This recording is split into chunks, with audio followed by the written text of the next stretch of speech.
Welcome back to week 7 of the summer split. Splyce had full control over Ninjas in Pyjamas in game 1. We'll see if they can close out the series as we are moments away from a second fight. Splyce have the blue side this time, Stress. It means that NIP will be on the red, as that is what usually happens with teams. It would be strange if we had like a purple side, or a green side, or a yellow side, and it's just like randomly tilts the map upside down, a bit like in Inception. Right. Like, you just have to imagine it and you can see it. 4-team league. That would be crazy. But what isn't crazy is perhaps some of the thought process that goes into why you pick blue. The Splyce have been very focused on a jungle matchup, and maybe something like a xayah gets through, or one of these top-tier junglers, and you ban away everything else because they took Sjokz champion pool apart. So maybe they're looking to first pick that. Quite possibly. I think if you're NIP, you should expect that, and you should look to see maybe get 2 junglers through at least, so that Sjokz has something, because you can always leave up the Elise, which is a common red side ban. You can leave up the xayah as well, and then at least you get something, or even go to that Evelyn. Right. I really like Evelyn. Not in the current meta. I said right just as you said Evelyn. Now someone's gonna like. This is my job. My job is to trick my co-casters into agreeing with me when they think I'm wrong. I don't think we'll see Sjokz do his best clear love impression, but we have seen Skarner this week. There's a whole lot of crazy stuff going on in other regions, but I don't think Evelyn is gonna be that pick.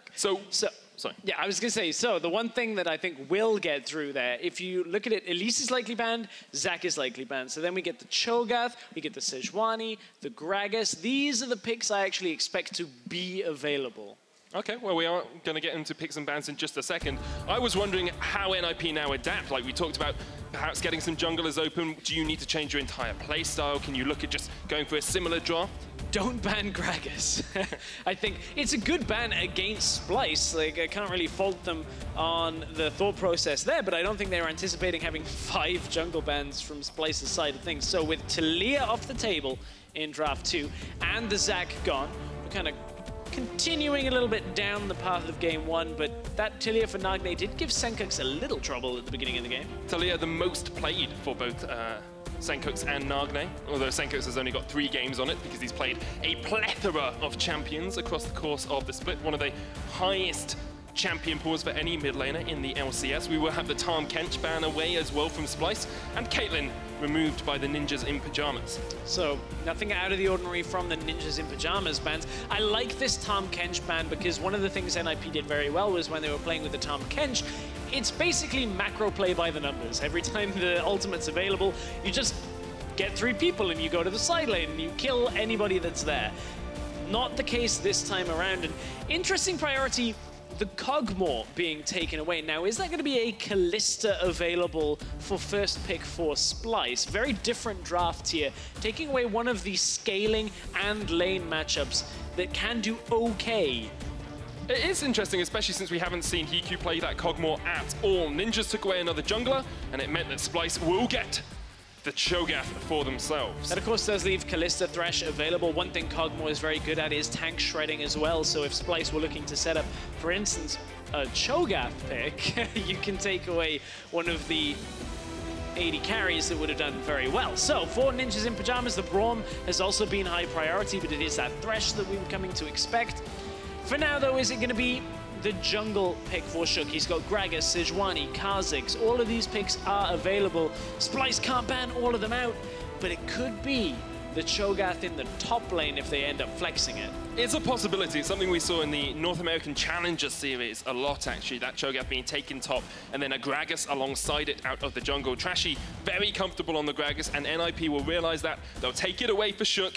This is the first time he's played Gragas this split, but it suits the meta junglers a lot more. Yeah, also does give them that flex potential ever so slightly. Gragas not seen too much in the top lane anymore, but certainly if the matchup favors it, you can end up taking that neutralizing top lane. However, we're looking at bottom lane right now for Splyce. Will it be the AD carry presence with the Kalista here? Will it be the Varus that we've seen out of Kobbe as well? It's going to be the Syndra instead, Stress. So those AD carries looking towards that second rotation. Sencux very happy with his R presses in the first game, has realized he can do that once again. And NIP perhaps will look to answer the mid lane. One champion that is good at denying the R press is that Fizz. We saw the hover over. It's a good matchup in Syndra, but would be expecting a more standard, less all-in focus. This Orianna would be a decent pick for NIP if they wanted it. Gives them that team fight presence from Nagne, some insurance with regards to scaling. So now we might see NIP ban away the AD carries, but that would hinder their own pool. If they were to look to leave one up, take it and ban away everything else. I think leaving that Ashe up for HeaQ is one of the few champions we've seen him have a really strong laning phase on and a strong game on. You could get rid of the Varus, perhaps some Kobbe, because you do have that first AD carry pick here, and you can still keep the Gragas flexing because you've got final pick as well. It's a missed ban for NIP. We'll just get confirmation on whether that was intentional out of NIP, as I think the Ashe actually would suit Splyce the best, because that's one of the real drawbacks of this Cho'gath if it ends up in the jungle. Of course, getting the fight started for Cho is the difficult thing. We saw yesterday's Xayah of the Unicorns of Love trying to play it against Rocket. Didn't actually end up having the best time of it. Well, we'll have to wait and see exactly where the two teams go. NIP now, once again, will ban out the Varus this time, so that has been removed. Splyce have their second ban of this second phase, and perhaps we'll look towards that AD carry role. Still, it does mean we'll have a lot of strong top laners open here, Stress. I've had confirmation that there was, in fact, a ban in Phase 2 for Ninjas in Pyjamas, and it was Jax. It is an error in our pick and ban spectator right now. So Jax is banned away. Kalista banned out by Splyce. Varus banned once again by NIP, and Tristana off the board as well. That Ashe, if it doesn't get picked now, HeaQ, it's going to get taken away by Splyce. There's still the Jhin open that we did see banned in Game 1 as well, so that's a possibility. An AD carry that has been on the outskirts of the meta for a while. You can play Jhin into Ashe, and vice versa. We've also got the Xayah available, another scaling AD carry. Now, if Kobbe was to pick the Jhin, you're playing for the laning phase. Long-range snare can assist with the Cho'gath. It's not perfect, but it still does the job. And this is something we should discuss, because a problem we've seen with Cho'gath is the fact that he needs crowd control in his lanes to help him get these ganks off. Very good at following up. Excited if we see this Jhin. I'll be very intrigued as well to see how it does develop. It's going to be a compelling bottom lane here, Stress. A lot of crowd control for Splyce, and they're looking towards top or perhaps jungle. Oh, hang on. Oh, don't do this to me. 2 days in a row, Medic. With a good luck charm, Stress, if this does get locked in, it will be our second Kane of the EU LCS, trying to get a win on the board for him. Oh! Boo! They're looking at us. Mickey and Kobbe were looking at us, taunting us. Damn. Nah, good guys. They're in our heads. However, double Dusk Blade coming out from Splyce. We're wise on this one, Sprattel. Don't mess with my heart like this, Sprattel. You know you want to do it.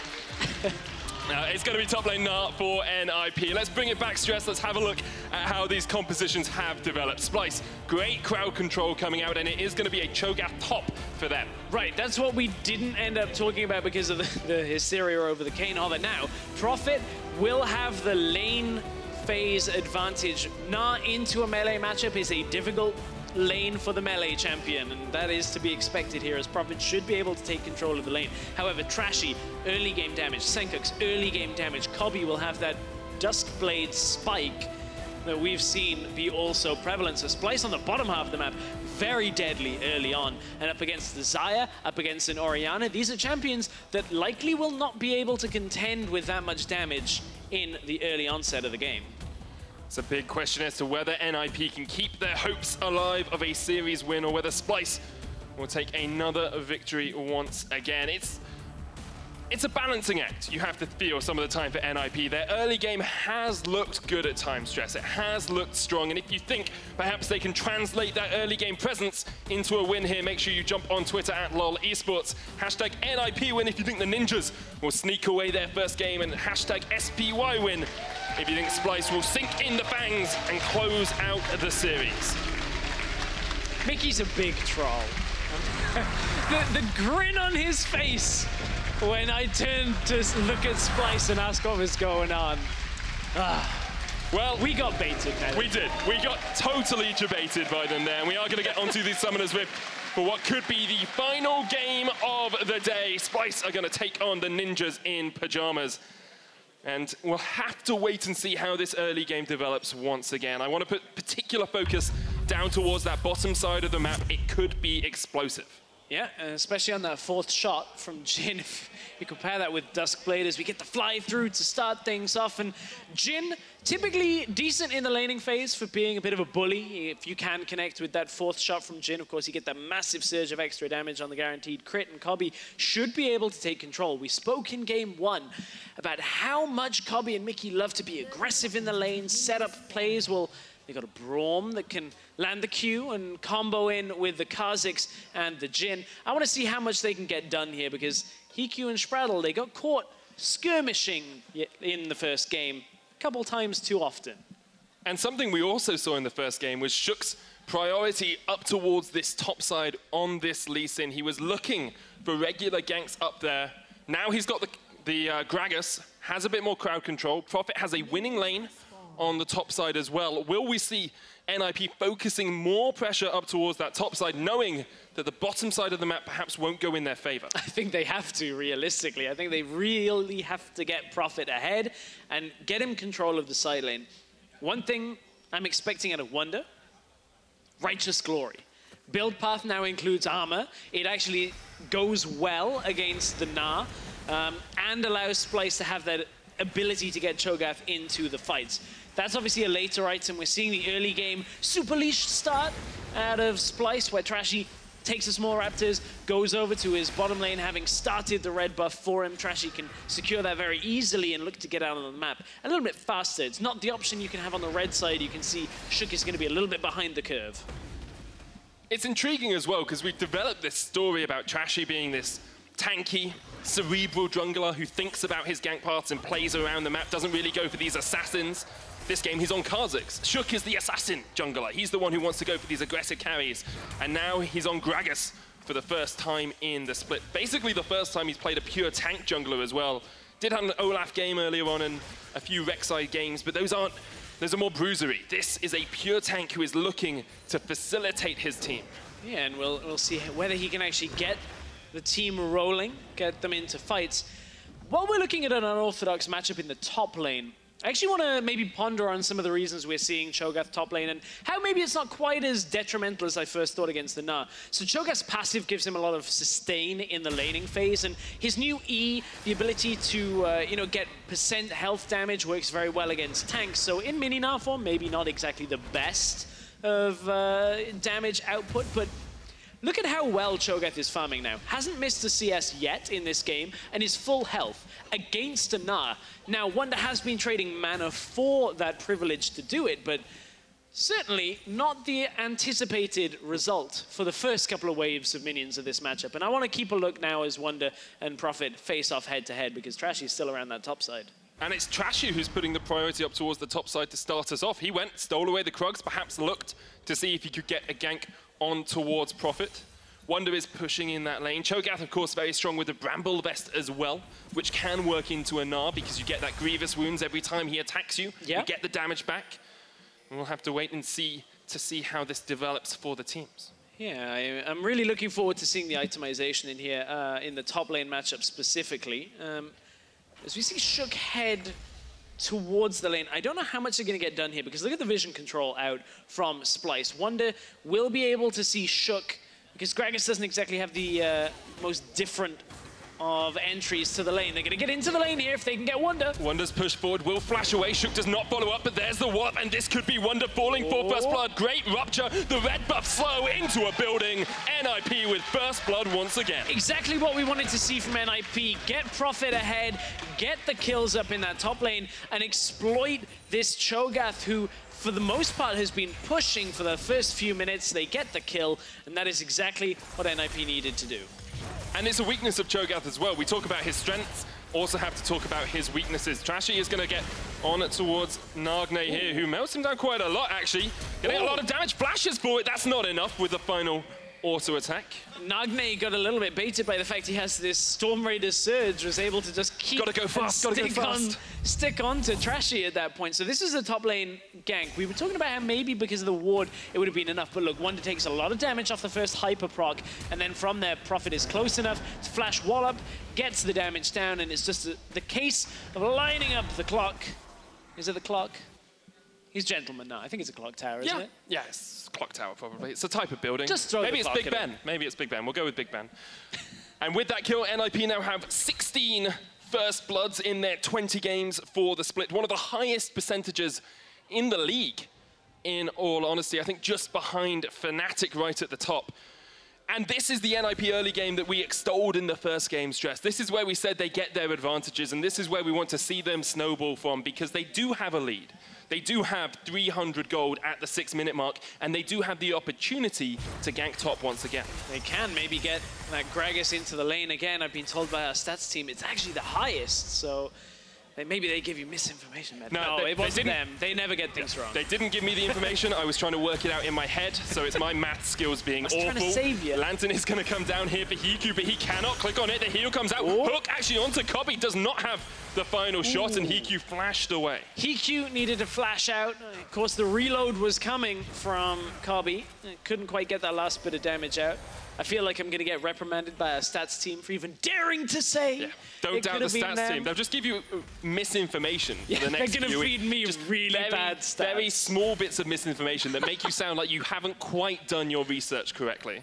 That's another reason I had to quit my job as a doctor. But anyway, coming back to the game, let's have a look at top once again, because Wunder is equal on CS, is pushing this way with the Vorpal spikes. That E, you can't really control where it's pushing. Actually just immediately feasted as soon as he hit the level 6. So has got one stack on that feast procced up. You want to get that immediate stacking going, making sure, of course you get a reduced cooldown on it compared to when you use it on champions, so you can build the first few stacks up very quickly. Keep in mind, you only get 6 from minions and monsters, so you have to then get the additional stacks to get that max champion size, get the max attack range increase on Cho'gath to be at that full 10 stacks. Control Ward is clearing out vision here for Splyce. Nagne in the middle lane needs to be careful, because here come Trashy and Mikyx going to try and get the stun. Shockwave brings them back. Sencux once again presses R. Yeah, the early game presence from that middle lane from Splyce is enough to carry on through. And I want to see Splyce continue to do this until this Cho'gath has got a bunch of stacks, because while it might have been those things that have a cap that I was talking about on stacks, you do not get a cap on the maximum health you get, the scaling on your E. These stack infinitely, and that makes Cho'gath very deadly, because he doesn't lose them when he dies anymore. So you get the first stacks very easily, and if you work for the rest of them, generally you one-shot 80 carries later on in the game. Can do a lot of work for you, and at the moment, Splyce are having a lot of work done in this bottom lane as well. Kobbe's got a 10 CS lead, and this is something we have seen from him time and time again. In game 1, he had a 3 CS lead, didn't even get killed, had a huge gold lead as well because of those lane swaps, because of being able to pick up the extra gold from the turrets that Splyce were taking. It's exactly what we've come to know out of Kobbe and Mikyx, and I think a lot of people don't necessarily rate them when you look at, oh, Sven and Mithy, all of these bot lanes, and you can see, despite a failed engage, they still are able to force out the ultimate from HeaQ. A lot of people don't put them on those top tier lists, but the players, you listen to them and say, Kobbe and Mikyx, very difficult to lane against. They're very aggressive, they know when to push their limits, and you can see that it pays off for Splyce fairly regularly. And it translates to the numbers as well. Kobbe has the highest CS difference at 10 minutes of any AD carry. On average, he's 5 CS ahead of his lane opponent, and it's just that continual harass, that continually pushing forward that we talked about in game 1 that can make it very difficult, but sometimes it does cost them their life, as NIP came down towards the bottom lane, looking for a gank, decide against it for the time being. Yeah, couldn't quite get into the lane, but look at the vision control that NIP have. If we can swap over to NIP vision for just a second, I am aware that Gragas could have been heading mid. You can see all the way through the lower vision, the lower jungle, it's all NIP wards, and they're trying to play around any time that Kobbe and Mikyx step up in the lane, try and capitalize on this, but look, Sjokz has now dropped back into his own jungle, and there's an attempt from Trashy in the bottom lane. Warrior enchant is complete. The damage could be enough. Gonna avoid assault in, jumps forward as well. Sprattel trying to distract. He puts down the lantern. Here come the TBs, but Sprattel is not long for the rift. Instead, Sjokz comes in, and there's the hook as well. Trashy's gonna get knocked back. The Gnar comes out. Trashy will fall. Can they keep Sprattel alive? Kobbe opening up the big guns, looking to see if perhaps he can catch someone, but he just can't do it. Wunder has to flash the wall, and now perhaps we'll see the re-engage onto Sjokz. Splyce take one, NIP take one as well. Sprattel played the beginning of that fight very well. I mean, his Thresh we saw a couple of weeks ago be a standout pick for him, and he gets his hands on it again. Denies the follow-up in the bottom lane to kill HeaQ. And Splyce didn't quite get as clean a team fight as they were expecting, or at least skirmish in this bottom lane. Like, look at how Sprattel utilizes the Flay here, because out of the darkness comes Trashy, jumps in onto HeaQ, double Flay, maybe even the three of them were caught there, and then they are able to buy enough time with the box, the exhaust. Sjokz rescues Sprattel at the same time. Sun's out, guns out, but unfortunately, no more kills to be found. At least from Kobbe at that point. It ends up being Wunder that picks up a kill from that, and Splyce just take a 1-for-1. A little bit of an overextension by Sjokz at the end, perhaps looking at just for too much going towards that bush. Also, that Jhin music during the replay is just so soothing. I thought perhaps I'd gone to a spa for a little bit, just like relaxing, as Jhin plays his wonderful overtones across the rift. Sprattel and Sjokz are going to look for the Rift Herald here. The old switcheroo. The Rift Herald thinks they're coming over the wall and headbutts the wall. It's a wrestling move, probably. They don't headbutt walls. I don't know. You watch it. That's fine, but... All in the name of entertainment. NIP will be looking for the Rift Herald, as you say. And actually, let's come back to this top lane, because although Prophet's got a second kill here, he's behind in CS to Wunder, who's got Ninja Tabi, Glacial Shroud as well. Early armor itemization. And gotta go fast, wants that righteous glory for the rest of this game. That was the item, the big one that we wanted people to buy on Cho'gath, and seems to be on the way. Splyce gonna need that to get Wunder into the fights, but outside of Sencux getting a catch, or Kobbe getting a catch with his W, it's actually not the primary hard engage that we would like to see with the Cho'gath. The Ashe supplemented it very well, but bottom lane, there's a stun, there's a fight. Sencux is here, he will use the unleashed power, Sprattel cannot escape. It's another kill for Splyce, and Splyce are just roaming around this map, actually now have the vision control down towards this bottom side. That was exactly where I was going to go next, Medic, was we had all of the wards bot side for NIP earlier on, and it hasn't done them too much more than just that skirmish they could equalize. Now Splyce looks to push the bottom lane, looking to get tower first blood for themselves and establish a significant lead in this game. 30 CS in that bottom lane. A tower first blood as well, an Ocean Drake, and this is curtains for NIP. Still unable to win a game if they lose a Drake, and Trashy is going to spell their doom with this Ocean. It's over, guys. FF of 50. Oh, yeah.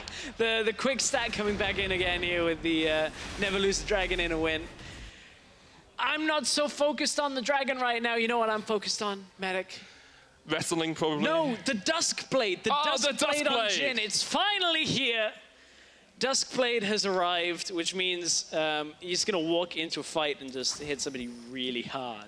If he can drop vision and then get a fourth shot off, that is really going to hurt. We're going to watch for it. We're going to build up to it. I want Jaws theme music in the background for this first. That's Trevor's gimmick. First auto attack. Yeah, it's your gimmick now, apparently, Stress. Wunder has that righteous glory completed. Let's have a quick look across the rest of the items as the Rift Herald comes down in mid. It's Morello versus Morello in the mid lane. No completed item yet for HeaQ nor for Prophet. This shows how far Splyce are ahead. And Kobbe is up in the top lane now, so there's no real way of Splyce to defend this with any sense of solidarity here. So that's actually a nice pickup from NIP, being able to utilize the Rift Herald, break through the mid lane, kind of exploits what they gave away on the bottom side for Splyce. That was the trade that they ended up taking, is bot lane tower now for mid lane tower, thanks to that Rift Herald. Well, we said we wanted to see teams use it more proactively, not just wait for the cooldown timer to come out, and that's what we've seen from NIP in this game. Saw it from them in the first game as well. They're able to... Oh no, that was Splyce used it in the first game. I keep thinking the red side is the same team, but I need to remember, they switch. Sometimes. Depends it's because sometimes they don't switch. It just confuses me. Anyway, Kobbe and Mikyx are looking up towards that first tower, second tower in the top lane. We do have Trashy just waiting in the wings as well, so perhaps NIP might get caught out, but HeaQ and Sprattel are relatively safe on this Xayah and this Thresh. I'm a little disappointed. Trashy, it's not going Duskblade yet. That longsword, of course, could go there, but I think likely going Black Cleaver. Yeah. It's okay. It's okay. It's just we got one Duskblade, and we got a Kayn yesterday. We got a Cho'gath in the top lane. Medic, people are looking at this saying, why is this so different to my solo queue? Why doesn't the Duskblade come out all the time? And then you answer with, well, there's a Gragas. On the other side, there's a Gnar who's going to have higher resistances. And quite frankly, flat armor penetration, not so great in those situations. Great for dealing with squishies and team compositions that don't have front lines, but doesn't quite live up. You want the Black Cleaver, get that armor reduction, get the percentage penetration from the Last Whisper items, then you're better against tanks. You want to reduce the armor rather than just cut through it. That's the difference between professional play and solo queue. In solo queue, people don't know how to build. Just build wrong, and they play the wrong champions. Have you watched Paravival build? Like, that guy, he knows how to build. He's like Genja. Remember when Genja was playing all of these weird things and we were like, what are you doing? What are you doing? Like, why are you getting tier on Varus? And then it became the thing. It was Trinity Force on Cogmore as well was another one. Genja broke the meta, and at the moment that's what PoE are doing. Problem is, in this game, Kobbe is breaking the bank right now with his lead up against HeaQ. 1,300 gold. That's a BF Sword's difference if he was actually buying it. He's, of course, gone Zeal. Funnily enough, that'll do on the gold difference between the two. And you can see HeaQ, he's building for the later game. Likely this Essence Reaver setup that we have seen before. That means HeaQ needs more time, and I feel a little bit like that story ran all the way through game number 1. That it did on the Caitlyn, tried to scale up, did have some good damage later on, but just wasn't able to output enough in the team fights before he got caught out. It is a 2,000 gold lead for Splyce, and they're grouping up to look for this mid lane tower. It's a little bit of a 1-3-1 here from Splyce, and their composition doesn't scream 1-3-1 for me. And I'll tell you why they're trying to do this. The kill pressure from a Kha'zix and a Syndra out in a lane is so significant that, say, Nagne walks into top lane anywhere away from his tower and doesn't have vision on Trashy, well, you're dead, because you get stunned, in comes the Kha'zix, you get killed. The same can be said with the Cho'gath. Insta-kill presence in the bottom lane with that feast, with the stacks. I want to check how many Wunder's got. 7 stacks already, 2 from monsters, 4 from minions, 1 from a champion. So he is already at that point where the only stacks he'll get now are from Dragon and Champions and Baron. But that's okay for him. He's not going to lose any of the 7. It's pretty beastly. At the moment, you don't lose any on death, as you say. Prophet is just going to have to walk away from this top side, and Splyce will look for some damage on towards the tower. Kobbe, you still haven't broken out that Duskblade on a champion yet. I still want to see it. I just want to see him like one pop. One bang, one deeg. One deeg across the map. Yeah, well, you know, 4 shots in the chamber, basically the same. It's basically exactly the same thing. NIP will trade a turret here in the bottom lane. This is what we like to see from teams that are behind. As much as, yes, you're losing a tier 2 tower for a tier 1, you're still getting some of that gold back, getting a small sliver of hope for yourself. I feel like with that vocabulary, you like flirted with the idea of FPS casting. Didn't quite go into it with the 1D, but it's okay. My home is League. My home is League. Maybe I did that to my patience. Maybe that's another reason I had to quit. In the middle of surgery, I was just like 1D, 1D. This is, oh, okay, I was on a completely different page. That was very dark, but one page that we want to look at is going to be the mid lane page of Kobbe not hitting Nagne. What a shame. With his W. Has now got a rapid fire cannon as well, so he can get that Duskblade proc from further away if he wants to use it. Sjokz is going to get caught out by 4 members of Splyce here. They aren't able to collapse, but for the time being, Splyce just have the freedom to roam wherever they want on the map. They're looking for an Infernal Drake to add to their collection. And I love the ability for Duskblade to allow you to clear out wards, allows you to set up vision control, and then maybe set up a fight. Infernal Drake, Glacial Fissure onto Sjokz as well. Here comes the TP, but Sjokz is just dead. Kobbe opens up the big guns. Can he catch on towards Nagne? Not quite. As Sprattel will be the sacrifice. Wunder goes forward. Flash, Beast, not quite enough. Nagne gets away off towards the back of the fight, but Splyce are not done yet. They want Sprattel. He escaped them once. He's not going to escape today. And Prophet joins the fray, but way, way, way too late. Splyce with a team fight win. Going to get the mid tower as well.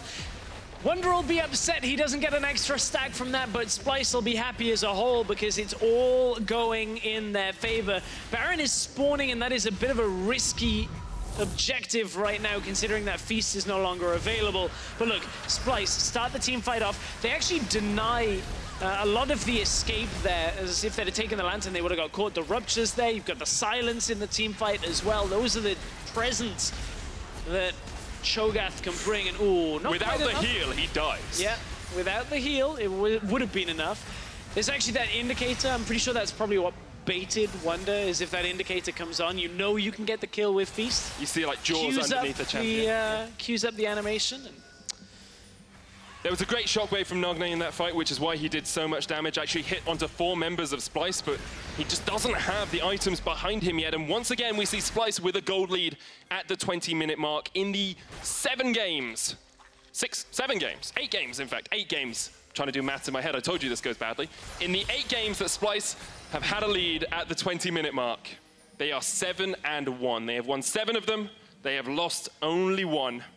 NIP always lose when they're behind at the 20-minute mark. Wow, this stats team, I'm not being condescending on this. Stats team just buzzed me to say that is correct. So, Medic, he got it. The math was correct.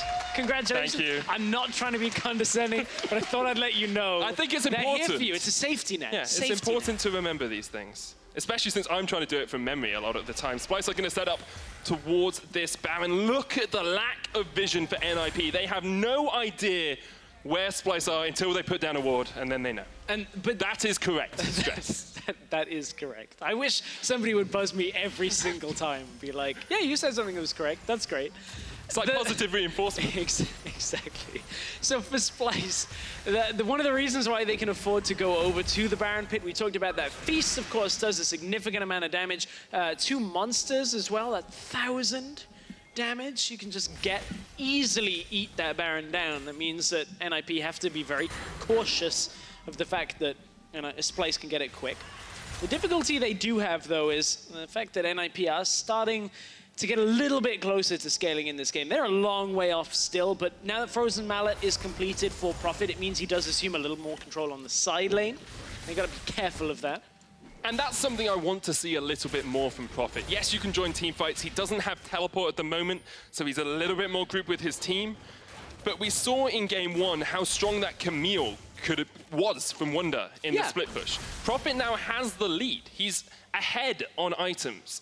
He can split push into this Cho'gath, and assuming he's able to dodge away from the Feast and away from the Rupture, he can chase the Cho'gath down. And that's one way that NIP are going to have to slow this game down, is by pushing with Profit, dragging Splyce around the map. Now, how to Splyce accelerate the game with their comp is looking for these long-range catches. Secure vision, start Baron, try and get NIP to commit. Still no teleport available. If NIP overcommit to defending this, Splyce will start a fight, but here comes Sjokz. Wunder's here, he has the Feast, and he will feast down on a Baron. Sjokz gets away, but Splyce secure the objective. Yeah, there's the strength of that Cho'gath in the Baron pit. Of course, Sjokz not able to match anywhere near that damage. 1,000 damage is what you're expecting out of junglers with Smite at level 18, but here comes the follow-up fight. Mikyx getting chased down, will stand beside me. The hook does not land from Sprattel. And Splyce may look for the re-engage. That was some damage onto Profit. Wasn't a squishy target, so the Dustblade wasn't as impressive as it could have been. Wunder's gonna get sped up here. Here comes the curtain call as well. Is this curtains for NIP? Profit says no, he wants to jump forward onto Mikyx. Sencux up towards the side, but Sjokz gets destroyed, absolutely melted away. And now they're gonna chase in. Profit there, Nagne able to survive through the unleashed power. NIP running for the win. Splyce don't actually need to continue committing on this unless they get crowd control. Remember, they already have the Baron. They're going to, though. Sprattel so low. Kobbe flashes the wall for the kill. That's the aggression we like to see. Nagne, HeaQ, and Profit just running away as fast as they can. Kobbe survives. HeaQ there as well. It's another kill. Will HeaQ get one? He will. But NIP clean it up, and they will take the ace. Splyce coming out significantly ahead from that. The ace in their favor, and now Splyce will look to take away some of the structures from NIP. Of course, that mid inner, bot inner tower still available, but look, Splyce didn't need to commit to the end of that fight. They just made sure they put NIP so far behind that this game is all but done. And look at who is one of the carries again. Sencux on this Syndra. Looked great in game 1, same again in game 2, and it was NIP that tried to start this fight off. Look, they go aggressive, trying to get the fight in their favor. And Splyce have enough on the back end of this to turn it around. Sencux is barely even close to this fight, and Splyce is just biding their time, trying to get the slow here as HeaQ got caught by the W from Kha'zix, but from there, Splyce output the damage. walk through the fight and then get HeaQ running out early, and that means HeaQ can't offer anything, and Splyce can just continue marching forward. Kobbe on this Jhin with this Duskblade. We wanted to see a big performance from him, and the flash over the wall says bang, bang! He shut them down in the bottom lane. Unfortunately, not enough to take out Profit at the same time. He does get Profit afterwards, though. Oh, yeah, Trashy. He takes out Profit, but then it's HeaQ he actually can't get. That's what I meant to say. It doesn't matter. Trashy is able to take him out in the end of all things. Splyce get the ace. Look at that damage from a Jhin. Just a little bit. I feel like maybe some of the essence of SKT has become trapped in their skin. Exactly. This is my theory, Stress, and I'm so glad you brought this up. Did I share this with you before? You did. Okay, here is my theory, right? SKT have lost every game they played on 7.13. 7.13 is the patch where SKT skins came out. SKT's skill is now in SKT's skins, and no one on SKT uses their skins. We're going to see Profit go up in the top lane. That's ruined my point, Splyce. Good kill, Trashy. Well done. It was a great point, guys. Remember, okay? Anyway, Splyce are now 9,000 gold ahead, and they can push in with this Baron. Guys, Medic just told everybody the secret. I think we got to get Medic out of here. Can someone just take him away? Sorry. He's giving the game away. This is why they don't let me cast every week. If you don't see Medic next week, just don't worry. It's if fine. You actually distilled the souls of SKT into the skins. Shh. We figured that out a long time ago. Well, it seems to be working at the moment for Splyce as they're going to push down this mid lane. Such a dominating performance by them as they have 4 members here. They don't even need their fed Syndra. They are happy just to set it up with the rest of the squad. And it looks like Trashy might be going towards a Duskblade of his own. Maybe. He's got that null magic, so maybe he's going to take a little stop off at a Hex Drinker before that. He'll end up building more of Malmortius in the end of it just before. So this was a top lane fight that we were postulating about SKT over, which Wunder actually plays pretty well. Denies a lot of the early game damage, looks for some of the sustain, and then walks forward back and forth in this fight, buying the time for Trashy. Trashy jumps into the fight. And what do you know? Profit doesn't have too much more left after they get the damage out. Couldn't get the ult out because the silence comes through from Wunder, and Profit ends up falling. And I'm very impressed by this Trashy performance as well. On a jungler that doesn't suit his usual playstyle, in fact, he's only played Kha'zix once before this split, he has been able to make ganks, he's been able to make plays, he is the most killing member of his team, and he's looking for another one as he jumps onto Profit, who will get the Lantern to safety. But look, the job's done. You force Profit back to base, you push the bot lane, you push the mid lane, you continue pushing in the game. Splyce still need a little extra oomph, very similar to game 1, very similar game overall, in the fact that Splyce are likely going to need a second Baron to finish this. There is an Infernal Drake for them as well. Yeah. I just want to say I've called both of these games around the 15-minute mark when the first dragon's gone down. You are a prophet. What can I say? At the moment, HeaQ is going to get caught out by the Glacial Fissure. The curtains open and Wunder noms him down. He gobbles him up. It is going to be a shutdown up towards the top of the fight as Sencux falls as well. Sjokz engages, but where's the rest of your team? Nowhere near. Wunder gets a double and Splyce get 2 for 1. Yeah, Splyce not yet in time for the Baron, so they're just going to continue pushing in the top and mid lanes, or at least head through towards the bottom lanes of Splyce. This is just back-to-back fights that they're just crushing through NIP. NIP don't have enough time to really recoup in between these fights. Again, we're going to see Profit try and run Wunder down. This time, no help for Wunder. Wallop comes out. There's the Gnar as well into the wall, and Profit will back away. Wasn't sure where Kobbe and Mikyx were. But this is what we wanted to see from Profit a long time ago. This split push Gnar can work wonders into Wunder. I didn't intend that, I apologize. Yeah, you did. No, it's the first time I've cast Splyce, so I'm not used to avoiding the puns. Well, we had to drop Where off it, or he dropped Where off his name, and that was the most confusing thing for a year. You just say Wunder all the time, but look, HeaQ ends up dying before the shots even connect from Kobbe, and Sencux trades most of Nagne's health off in a 2 versus 1 on the top side. But look, Splyce is so far ahead of these fights that it's so difficult for NIP to destroy through this Cho'gath, to contend with the damage from the Jhin and the Syndra. And look at how little damage NIP put out themselves. HeaQ especially, 134 damage on an AD carry in a mid to late game team fight is disappointing to say the least.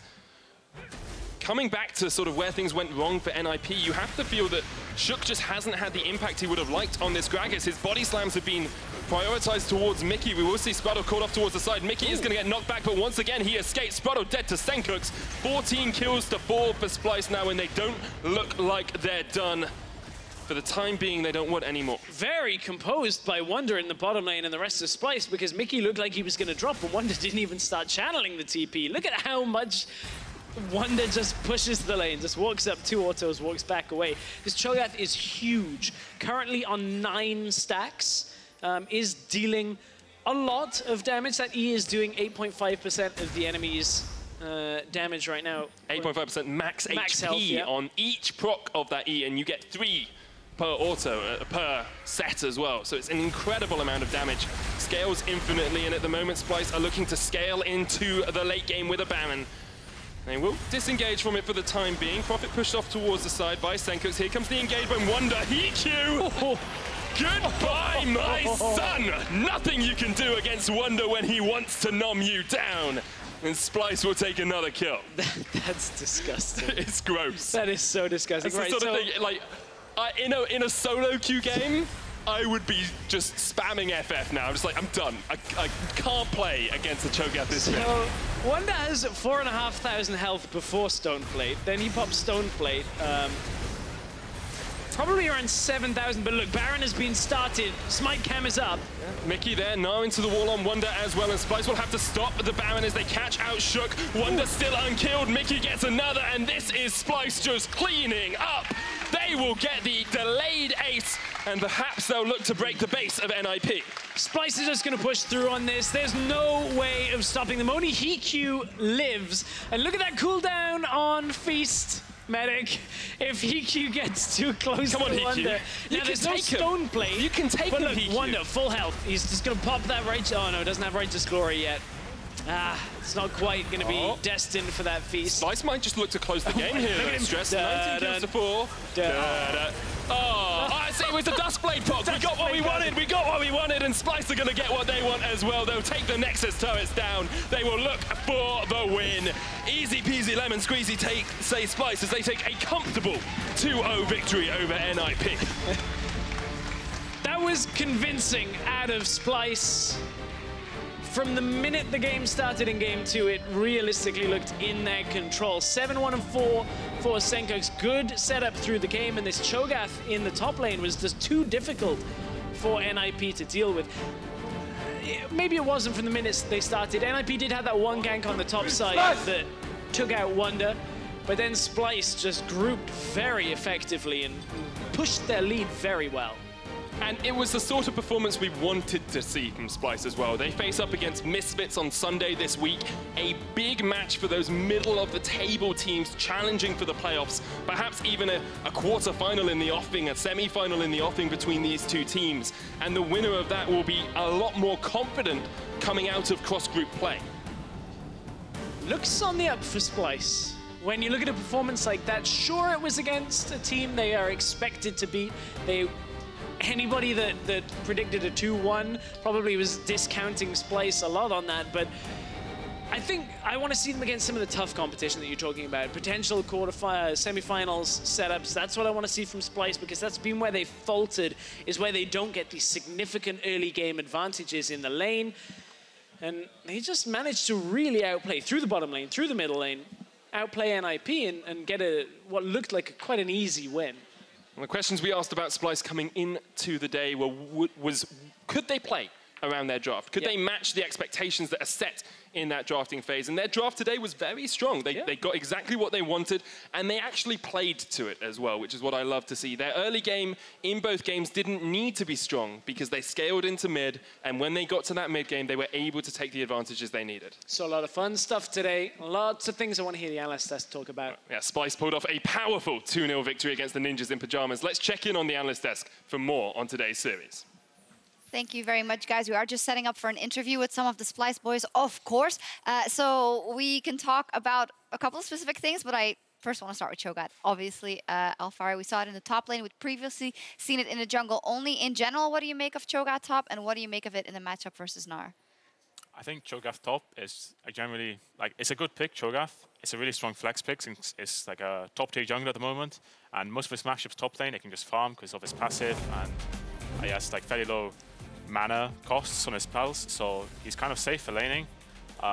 He does have some counter picks. Like we saw NIP try Gnar, which is good. Like it's one of the better picks against Cho'gath. In that the lane phase is like kind of even. Like Cho'gath will have push for some levels. But then once Gnar has like 1 or 2 items, he will always have priority in a side lane against him, and if not, Cho'gath oversteps, he'll just chase him down. But in this game, NIP, by the time Gnar had 2 items, they were already too far behind to actually make use of this pick, so Cho'gath just looked really broken. So, question for the two of you, for everyone at home hoping to pick Cho'gath and abuse him. Top lane, any tips or tricks people should know? Max W, like, I don't know, he's a really easy champion. Okay. Maxlore can play it. Jungle? That's good. Jungle tips for the people at home in solo queue? Max E, farm your jungle, gank lanes of CC, and then it's over. It's over. Well, yeah, obviously the lessons we learned is always paired. If you have a form of strong CC, then it's pretty easy actually to get the ganks off. And we also see that the interview is setting up or is set up. I didn't quite catch that, but we'll be talking to the Splyce boss in just a second. It is almost ready. Other things we saw were the Jhin. The first time we saw the Jhin pick actually here. And I know that you're always frustrated when the Ashe doesn't come out. But in the end, obviously, it seemed like they could have a bit of creativity in their picks.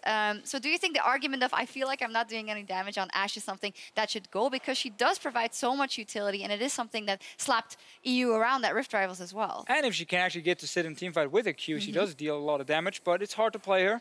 There's the risk you miss your arrow and everyone flames you on Reddit. That's a bad thing. Yep. It's also the risk that you have no mobility and you have, you walk into the team fight and you want to activate that What about Q. Jhin? Or is the range helping? Well, you have very long range on Jhin, right? On Ashe, you walk into a team fight and there's like 3 tanks in your face and you feel like you don't do anything. So it hurts the AD carry's ego to pick Ashe, and that's why they all step away from it. That is why we don't see it. You agree with that, Maxlore? Somewhat, but as a jungler, it's really annoying to be doing your 3rd camp and then just seeing an E fly over your face, and suddenly you don't have that much early pressure anymore. An enemy jungler could be anywhere. He could just be killing you in your jungle. It's really annoying to play against, but fortunately, as you said, no one really plays it in EU. Mind games activated, not yet. Well, player of the series was Sencux. 2 games on Syndra, did fantastically well. Obviously not the hardest matchup, even though Nagne is obviously a formidable opponent in that mid lane. You don't agree? Was it easy for him? I think it was pretty easy. I don't think Nagne in the laning phase has shown absolutely anything in almost in all the games I've watched NIP play. So when you get Syndra and your team is already winning and you have a pretty free laning phase, I think Sencux had a very easy time today. Did, and much like the previous series, it's kind of hard for me to draw conclusions as for Splyce if they have rebounded, yes or no, but we can jump on that topic in a second because Splyce came out on top and we're going to talk to one of their winners, actually 2, the top laner and the jungler. Thank you much, Sjokz. And yeah, always 2 better than 1. So gentlemen, congrats on your win. And before we really get started with this thing, I wonder, I just got to ask you, man, that Cho'gath was really, really, really big. How many stacks did you end on? I think I got like 11 stacks. Holy moly. Yeah, my lane was kind of rough because they were playing like throughout both games, they were playing really hard around top. And like they like to snowball him and play with vision and pressure around top. So I just had to take one for the team and just farm it out. But in the end, I got really fed on stacks and like on team fights, and I ended up one-shotting the AD, which is always fun when you play Cho, of course. So, I mean, that's what I play for. So. Well, it certainly worked out, and I actually got taken by surprise. I thought, Trashy, you'd be the guy to be picking up the Cho'gath. What made you guys make this transition in the pick and ban phase? I mean, the only time we actually play a tank top is when the champ is really OP, so that we kind of got this opportunity to put Wunder on a tank where it's like, I can actually play this champ. I want to play this champion because it's so OP, so I was like, sure, bro, just take it. I don't mind. So, like, if he wants to play the OP champ, I don't mind. So that's kind of what it was. Fair enough. You at least got to jump on a lot of people on that Kha'zix. But Wunder, back to you. It seemed like a really clean series for Splyce. Were you really expecting it to be, kind of that easy one and done, despite a rocky laning phase? I think when we play against an IP, like judging from previous series as well, their early game is probably their strongest part. So they played like they drafted kind of around the early game too, and we knew we had the game if we just survived and like played respectful on the lanes that they were playing around. So I felt pretty confident, honestly. I thought we would take the series, and obviously they haven't won a series yet, so it would be strange if I weren't like just a bit confident at least. Oh, absolutely. And now, you know, it's seeming like you guys were under a little bit of pressure because you'd been on a couple of week losing streak. Admittedly, that's against some top teams in the other group, but did you feel like you really had to step up and perform today? Personally, I didn't really mind too much about this game because I kind of knew we would just win the game with the state of how they're playing. Our real test is on Sunday against Misfits. I think all of us were actually really disappointed with how we played against the top teams. We were not playing to the level we know we can play at. So for us, this win doesn't really show anything, in my opinion. We just need to show it against better teams. Well, interesting point. Okay, so you have another tougher opponent coming up, but at the same time, you're sitting very comfortably in that third place spot in your group, which means playoffs. What has to happen for Splyce to be able to leapfrog some of those other guys, the H2Ks, the Unicorns of Loves ahead of you? I think what happened is we got a new thing in our house. It's a guy called Boris, and he's gonna make it happen. All right, shout out for Boris. Okay, thank you very much, gentlemen. Congratulations on your victory. Okay, let's send it back over to Sjokz and crew at the analyst desk to close out the day. Pyra! Who's How this can you not Boris? ask about Boris? Who is Boris? Apparently he's going to help Splyce. It is 2-0 today. Illustrious. We have someone named Boris who's going to help us out. Personal trainer, cook, maybe. Maybe he's going to dumpster Misfits. Who knows? Yeah, maybe he is the X factor that's going to, when Sunday you guys play versus each other. Aren't you scared? Boris, man. I really hope Boris falls ill or something, because right now I have no chance. But No he's not on confidence. stage. That's the point. We don't He's know. a mystery. Yeah. Oh, yeah, but I mean, if he falls ill, I guess, never mind. All right, He's well, at home in the house. So What a he's have to play. cliffhanger. What a cliffhanger. But you guys are playing Splyce on Sunday. So my question I was going to before the interview, obviously it's hard to tell relative level of a team when they play a team that is not supposed to win versus them. So what do you think of Splyce now, Deficio? I mean, but that's the hard thing, right? Because Right. it makes it very difficult to save Splyce are looking fantastic. I think we can judge the draft. Did they kind of understand the meta the way the UK lads and myself are looking at the meta right now? I think last game they went for Kha'zix instead of a third tank, which is obviously a negative in Maxlore's book right there. There was no Maokai coming in. I think overall, though, they had really good grasp of what to do with the draft in this meta from the side. Just would like to see the Ashe. That's basically it. We would like to But see that's that. a small thing. So I think Splyce in that case showed some good things. But it was pretty easy because they play NIP. Yeah, Banter Squad, how well are you going to beat Splyce on Sunday, Maxlore? How well are By we how much? Oh, I can't English. Are you going to beat them? Yeah, Well, are you going to dominate them? yeah. Of course. I just have to bribe Boris. Right, whoever Boris is. Well, we may find out. We are going to talk about your series, though, because Maxlore and Alphari with Misfits, you guys beat the Mysterious Monkeys earlier today, and it turned out to be a very dominant win. And things we were looking at before coming into this is that Power of Evil has been very consistent all split, but sometimes it seemed that that was the only thing you guys could rely on to kind of snowball games or end games, and in the mid game it would go to the wayside. Is that specifically something you guys have trained on? Well, on Power of Evil being a coin flip player? No, no. I'm relying on him a bit too much maybe to win games because the famous Misfits late game has not been too great this split. Right. Yeah, I mean, it just depends who we're playing around. Most of the time it's going to be mid, because mid jungle is like a combo. It just goes together, you know. And mid lane is, I would say, the most OP role in competitive if you play it properly with your jungler.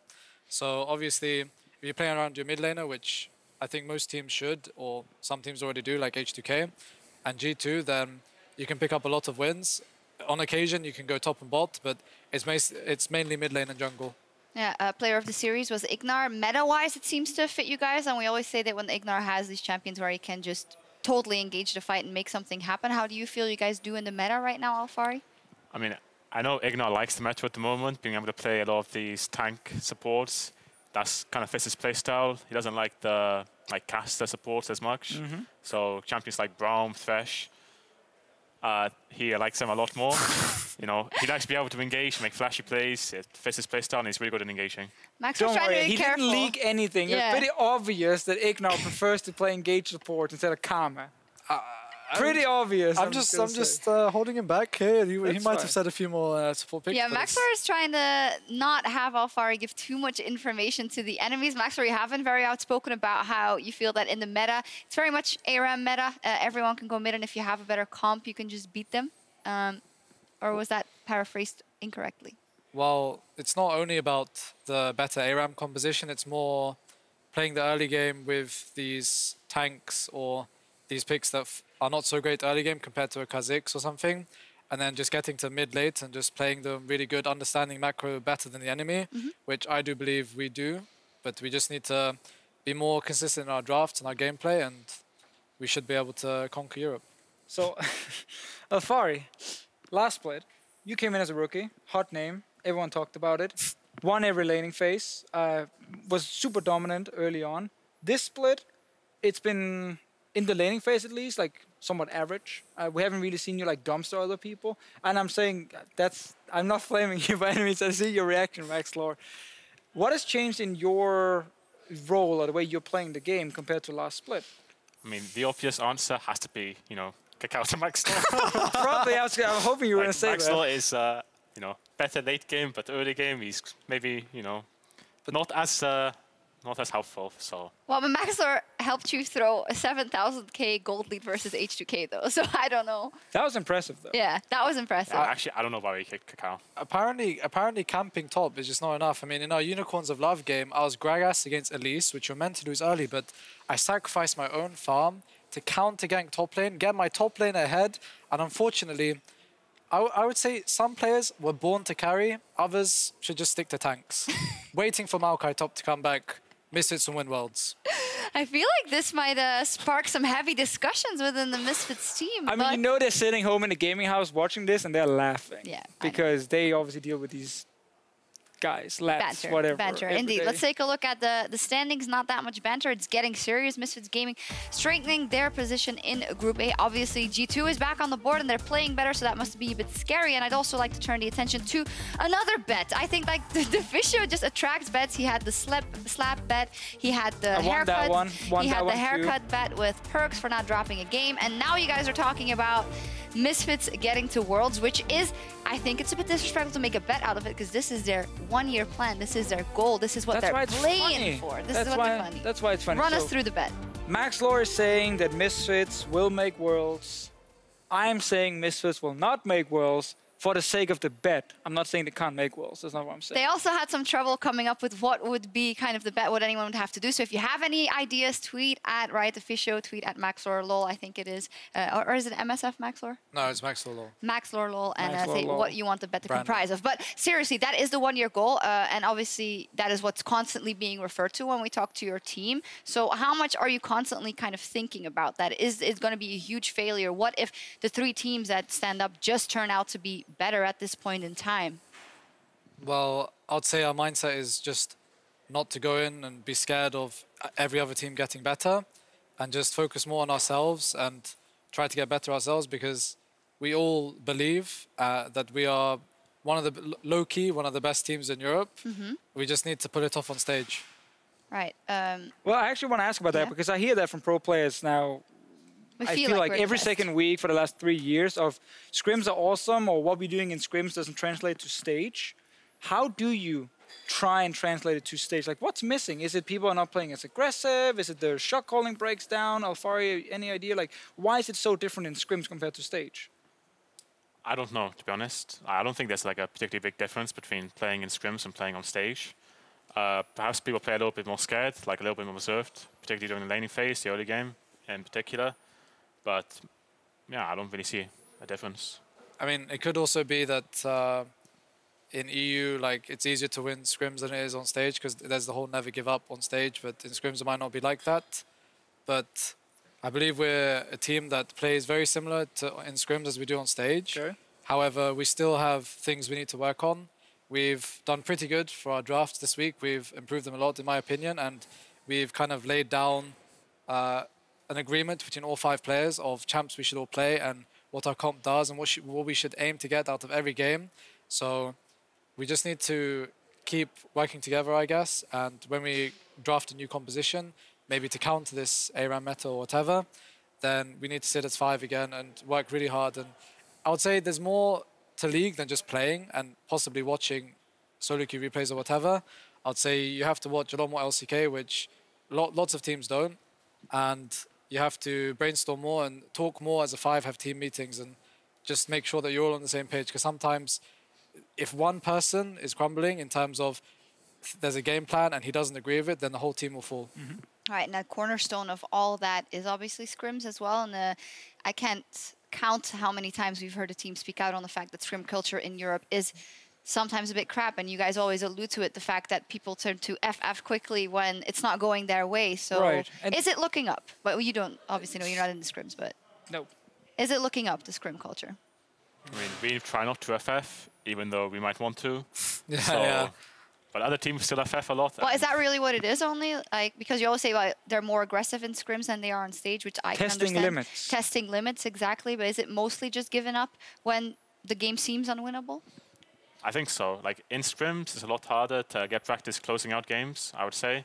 Since, say a team gets Baron, like the enemy team might just, you know, FF because they have Baron. Like, what can you do? It's unwinnable at that point, so... Yeah.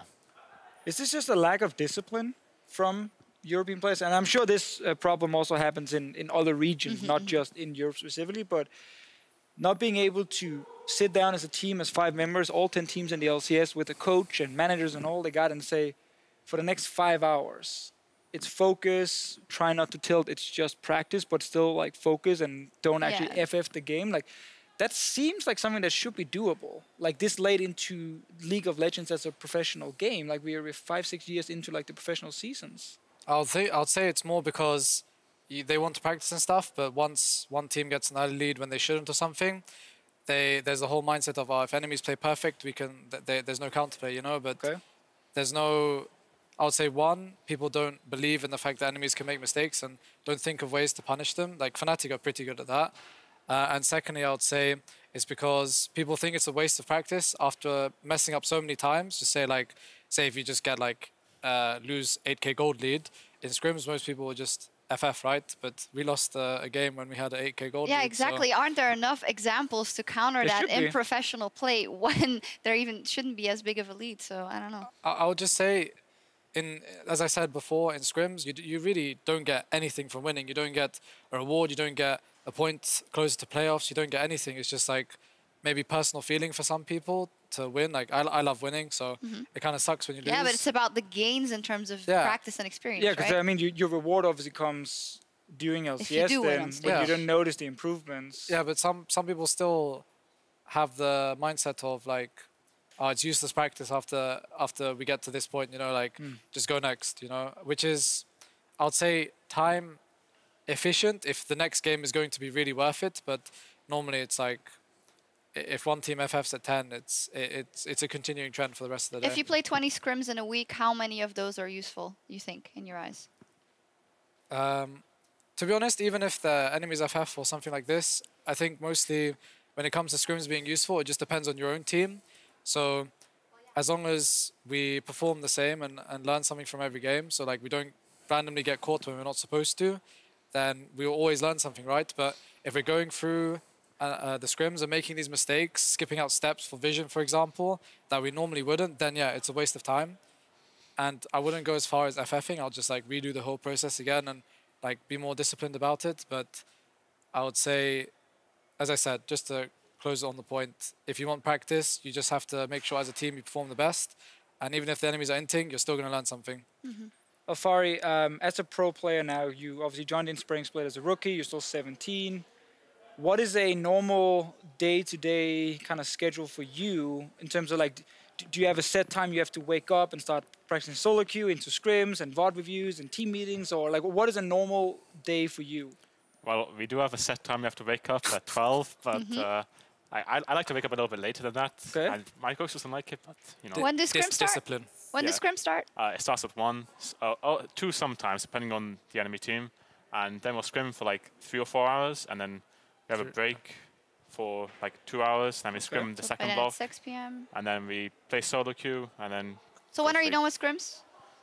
10. Usually 9 or 10. 9 or 10? 10:30. And then VOD solo reviews queue. after, or team meetings? Well, we count like VOD reviews during scrims, because scrims like, are not going to last 1 hour, like per game. Yeah. I mean, it is live as a 17-year-old. Yeah, That's it is. A lot of gaming. It's a lot of time investment, because I know we see it, of course, as gaming, and maybe people from the outside are like, oh, it's just gaming, but it's very intense activity, and it's something that you're doing for your job. So that's 10 hours of just scrimming, I would say, or 9 to 10 hours, and then solo queue for a couple of hours. It is very, very intense. Do you ever feel like you're getting a bit depleted in terms of that heavy training schedule? And you guys have been playing for a long time, and there are players that have had to play on the LCS stage for 5 years in a row now. So how are you guys dealing with that? I would say you just have to balance your life out. So, for example, what I try to do is 1 day a week, I just try not to play any solo queue or play any league, just go out and have a real life, you know? Like, we try to do team activities like go-karting, or we're trying to set up paintballing, for example. However, it can be really hard since, especially if we lose a game and normally the next day is a free day, you just feel really motivated and you just like hate yourself, so you just want to play. But I would say it's more healthy to just not play once a week, or not force yourself to play if you don't want to. You know, just because it's your job and you're sometimes pressured by your own teammates, because say if they see you slacking, maybe you just want to take a break, you know. I don't have this problem in my team. I can just watch TV all day if I wanted to, but I know we all work together, and it just depends on what kind of person you are. These olden players, like I know they don't play that much solo queue, and they might get flamed for it or something, but it's pretty healthy. Yeah, that is obviously the counter argument. I had a follow-up question, but it escaped me. Maybe it comes back, but I do want to look ahead to tomorrow because we have a very, very big matchup. Fnatic is going against the Unicorns of Love, facing off on the Rift. Let's take a moment to highlight the stakes before that upcoming standoff.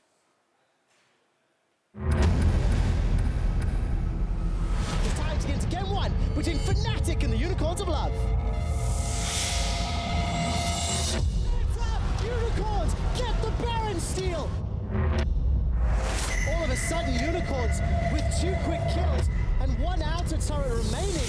They're going to push Fnatic even further back.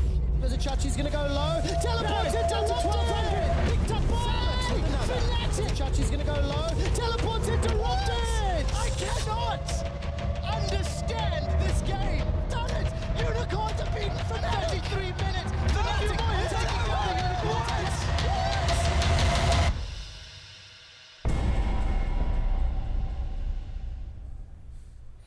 Wow, what a video. Going to be a thrilling fight tomorrow when the 2 title contenders take to the stage, made slightly less epic by the fact that Rocket was able to beat the Unicorns of Love 2 days ago, but it's going to be really exciting. And you saw, or you said the minute that the T's came up, Fnatic's going to win. Why is that? I'd say it's because Unicorns of Love aren't really playing as much of it as a team in the early game, at least. Maybe mid-late game, they always do the same thing, just go mid, make a pick, etc. But early game, they have serious struggles, maybe communication or just people disrespecting the enemy jungler. And I would say that, for example, their Cho'gath game the other day, the champs didn't really synergize that well. So I would say it's mainly draft and early game from Unicorns. And Fnatic, ever since, well, the change in AD carry picks, the games have been a lot easier for them, and they're kind of used to playing tanks in every role. Are so the training wheels off? Yeah, the handicap is just gone, you know, it's doomed for every team in Europe. But yeah, Fnatic should win. What do you think, Alphari? I agree. I think Fnatic should win, but I don't think it's going to be necessarily as one-sided as Maxlore said, when he said it would be like a 2-0. I think Unicorns... Deficio said it too. Oh, so now you're pulling me down with you? Yeah, I mean... I did say that. Stop interrupting the man. Sorry. Sure, but I think Unicorns are like so unpredictable that they could like take at least 1 game off or maybe even win the series. They fight so often, and Fnatic also like to fight. So I think it could come down to whoever team fights better, but I agree Fnatic should win. I think it's a problem for Unicorns of Love that the playstyle they found success with is in many ways now the meta in terms of how you draft. You draft strong scaling like comms with tanks, you know, they can win big fights in the late game, so they don't actually have that advantage. Because they used to always draft better late game comms than the other teams, and the other teams would mess up the mid game like snowball, and Unicorns would get back in the game. That is no longer very easy. If you fall down 3-4k gold and the enemy team has 3 tanks, you're not really going to win that fight. You're going to continue losing the fight. So that might actually be a big issue for them, that other teams can draft the same way. Yeah, spot on. We'll see if it just turns into a full-out brawl. Who takes the edge there? The other match that's coming your way tomorrow is G2 Esports up versus Vitality. If I was Vitality, I would be a bit, you know, a bit more scared than I would be last week, because G2 seems to have bounced back. Alphari, we've said G2 is back. How far do you think they are back to their biggest level or their highest level? I think G2 are definitely like can be considered like a top 2 team in Europe again. I don't necessarily think they're as dominant as they were last split. I think they still like show some weaknesses, but I think there's like not much hope for Vitality realistically. Like looking at how G2 have been playing recently, I think it should be 2-0 for G2. But they got nuked out. They do have nuke dog, but there's 5 players on G2. Right. Sad. Come on, now you don't go with it. You're always, yeah, nuke dog, woo! Hey, I'm all about the nuke dog hype train right now. I think he's doing really well, but it's an issue for them that you look at G2 right now, and again, we look at someone like Trick, who's a bit like Maxlore, you know, these kind of junglers where if you put them on early game snowball, it's not always the most consistent thing you've ever seen. But if you put Trick on a level 6 jungler, like a big tank, being a Gragas, Sejuani, these kind of picks, he's really, really good. Like, he's actually very smart in how he plays. So I think the fact that he's been struggling in the past, if you look at, like, you know, a bit of Spring Split and obviously a bit of MSI and a Summer Split, the fact he's back now and he's playing, like, champs that really fit him is going to mean that he's looking super good, and that really helps G2. So what you're saying is Maxlore is a future MVP. I'm saying Maxlore is a future 2-time MVP. 2-time MVP. Same split, he will get 2 MVPs. Maxlore, do you agree with the analogy to Trick as champion pool in his playstyle with you? I would say it's just, if you're really good on tanks and you're really good on carry champs, right now in the meta, it's better to be really good on tanks, which is why I would say me and Trick are able to perform more. But I disagree with his point, saying that I suck on these early game champs. I didn't say that. I said a bit inconsistent. I agree with Deficio. Inconsistent. Yeah, but I mean, it's just easier to close out games on tanks compared to a Kha'zix, for example. Because G2 drafted the Kha'zix yesterday, and the game was a lot longer than when they drafted a Sejuani or tank, you know? Yeah.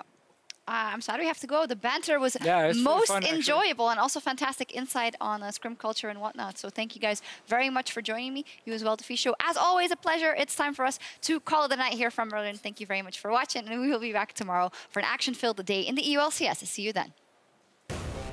HeaQ, Maxlore also equal amazing, but amazing is here, throws the barrel, but a little bit hard right now. That one sucked. Holy shit. I'm moving now. Holy shit. No flash. Amazing, gonna knock the barrel. Alphari going in, but he can't finish the job on Mikyx. And now it is Maxlore, who's caught out all alone. The rest of the team, a double kill for Mikyx. HeaQ, though, he's melting through Power of Evil, but Power is staying alive through it all until HeaQ finally pulls the shutdown, but he's found himself out of teammates, isolated from the team, and Alphari should be able to get a finisher off. It looks like it's gonna be Power of Evil that does it with a power unleashed. He gets a second. Gnar popping up on amazing. Guys, I'm swimming. I'm swimming. Thanks for carrying it. And it's gonna be Nexus. One game in the books for Misfits Gaming. But it is all about the Monkeys and the Misfits here on Summoner's Rift for game 2, as they will be loading on up. Let's see if Monkeys can force themselves number 3. Still no flash on HeaQ. HeaQ really committing for that ward, but he gets knocked up and popped up.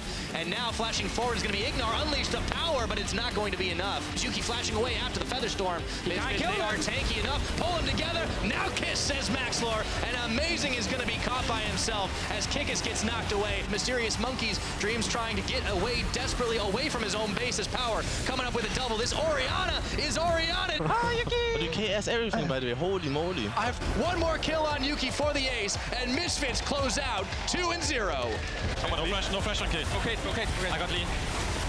Okay. Good job. Is he the lord of the top lane alongside being the lord of the pit? But at the moment, he's the lord of the dance as he tries to dodge around, but he gets taken out as well. HeaQ melted, outplayed, totally outplayed Stress. Wunder has the jump in, Sprattel has the flash, but it's just not enough to get away from Splyce.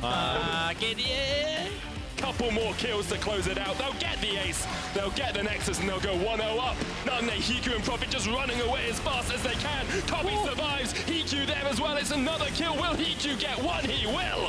But NIP clean it up. Keep him on silence again. Knocking off. Nice. Okay. End the game top. I'm basing and TPing, okay? End the game. They will look for the win. Easy peasy lemon squeezy say Splyce as they take a comfortable 2-0 victory over NIP.